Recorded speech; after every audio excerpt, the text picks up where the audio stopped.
there, Mid-Century Modernaires, it's Adrian Kinney here, and I'm coming to you from Denver, Colorado, in one of my absolute favorite places. It is our enclave here of Cliff May Homes in Southwest Denver called Harvey Park. This home is at 2590 South Newton Street, and it's actually next door to the house that most of you reached out and saw my fun little videos I did of the fix and flip. Yes, I know they were primitive and got some fun feedback on those, but we're all learning on that.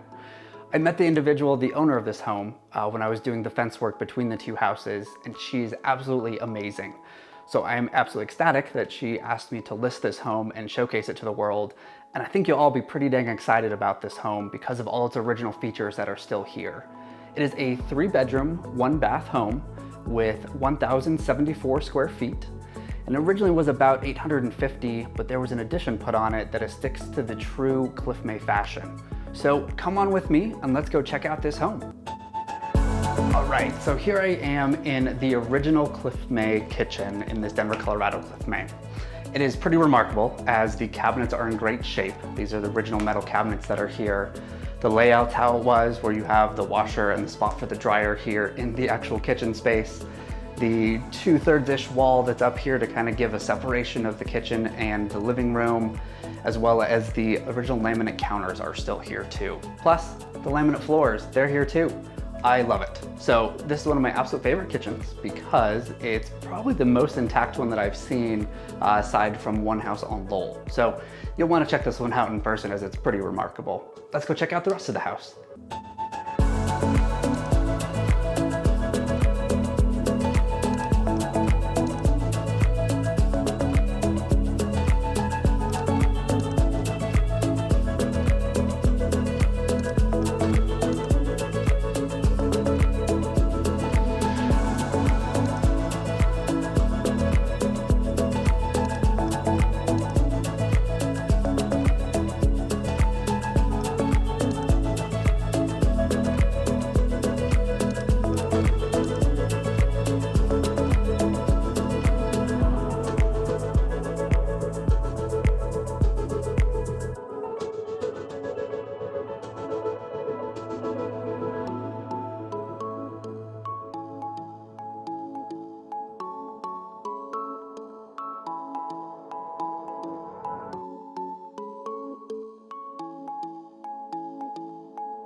All right, here we are now in the now master bedroom of this house, which is actually an addition to the original 800 or so square feet that this Cliff May had. And they were intended to be added on as Cliff May wanted folks to do as families potentially expanded. But it is actually done correctly as Cliff May would have wanted it to be done. So what's really cool about this addition, and not that it was just done, but Cliff May actually intended folks to do this, like I mentioned. And they left it as such that on the end of the house, there's actually a spot for a beam to fit into. It fits in, you get this little addition off, and it matches the house perfectly. Everything lines up like it was built as one of the original L-shaped houses that Cliff May designed. So this home is extraordinarily awesome because it was actually done. We haven't really seen one of these out in the wild. We've seen a lot that were having additions done or things over the years altered to them. But this one actually looks like it was done correctly as was intended by Cliff May. This home actually brought some of the hallmarks and they kept in the exact style of the original Cliff May house itself.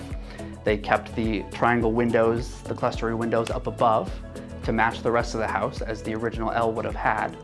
And then they added some fun little details like these original hanging nightstand lamps behind me, which I love personally. I always love stuff that's built in.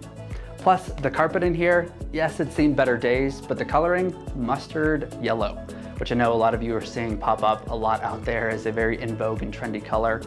So it's pretty remarkable that this one is intact, it worked, it stayed. It doesn't have a crawl space, but it is kind of a floating one over the land here that you could add some more stuff to if you wanted to do plumbing or an extra bath into here. The ones that I've flipped, I'm able to add stuff into them like that, and this one is a perfect candidate for that. So why don't you join me? Let's go outside and I'll point out a couple more things of this amazing original Cliff May here in Denver, Colorado. So you'll see here on the opposite side of the windows, you've got some siding over here, which is part of the unique frontage of a Cliff May home.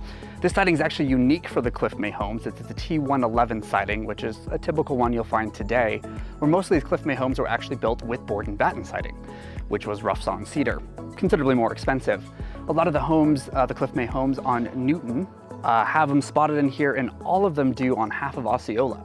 So we were curious to see, we potentially have attributed it to an economic downturn, plus maybe folks weren't as intrigued about these homes at the time to purchase them.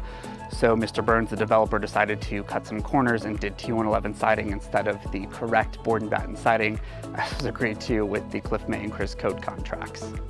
All right, Mid-Century Modernaires, thank you so much for joining me on this tour today of this original Cliff May home here in Southwest Denver, known as Harvey Park, in our Cliff May enclave that we have here. This home again was a 3-bedroom, 1-bath, 1,074 square foot home situated on about a 6,000 square foot lot. It's actually got a garage, the courtyard, and a great tree coverage around it as well. So you'll want to check this one out because it's in such great condition, as well as all the amazing original features that are seen in this home that you saw as you walk through with me. So thank you so much again for joining, and have a great rest of your day, Mid-Century Modernaires.